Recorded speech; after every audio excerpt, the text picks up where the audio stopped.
opinion has the show always been this grim? February 18, 2022. The fourth season of Amazon's The Marvelous Mrs Maisel arrives Friday as a kind of postcard from our recent past.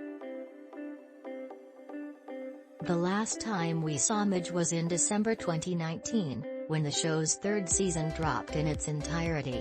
Maisel's return in 2022 raises the inevitable question of whether its joke second, madcap reverie can still be a welcome diversion, or if it'll be a difficult reminder of the gone world. But while Amy Sherman Palladino's critically acclaimed confection had long walked the fine line between being either an irresistible fable about the unlikely rise of a Joan Rivers-like comic in 1950s New York, or a saccharine homage to an imagined past, both sides of the debate may have its slightly W. As the fourth season begins to suss out, it's possible Maisel has always been just a little bit darker than its enthusiasts and detractors imagined.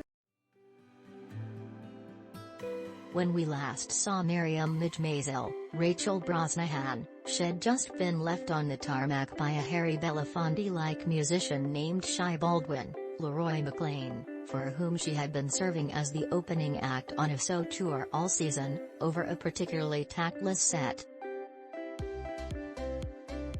Season 4 picks up right where it left off, with an outraged Midge tossing her clothes out the window of an airport cab she's sharing back to the city with her manager, Susie Meyerson, Alex Borstein. It's not just losing the opportunity she's spent 3 seasons doggedly pursuing that has her worked up, she now has to go tell the father of her ex, Joel, that the collateral she put up to borrow money from him for her lavish apartment has vaporized, setting off a chain reaction of IOUs. Interestingly, the first episode leans into one of the show's biggest puzzles, who is watching Ethan and Esther, Midge and Joel's nearly always off-screen children. While Sherman Palladino has previously batted away disapproval of Midge being a terrible mom, "I have no patience for that st whatsoever," she told The Hollywood Reporter of such criticisms. Season 4 almost seems to lean into the condemnations. For example, when Midge slinks home, she calls her parents and pretends to be in Prague but finds out that they are in the midst of throwing a birthday party for Ethan. She later meets them at the Coney Island amusement park, where she finally confesses that she's been fired by Baldwin.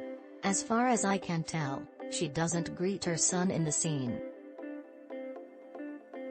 A few years ago, Vazzy J. Dickinson asked openly, "Where are the Marvelous Mrs. Maisel's children?" The answer seems to be that they are more or less constantly in the care of their grandparents. Sherman Palladino has confirmed as much. "These kids have 2 sets of grandparents who dote on them, and they have a father that's there all the time," she went on to The Reporter.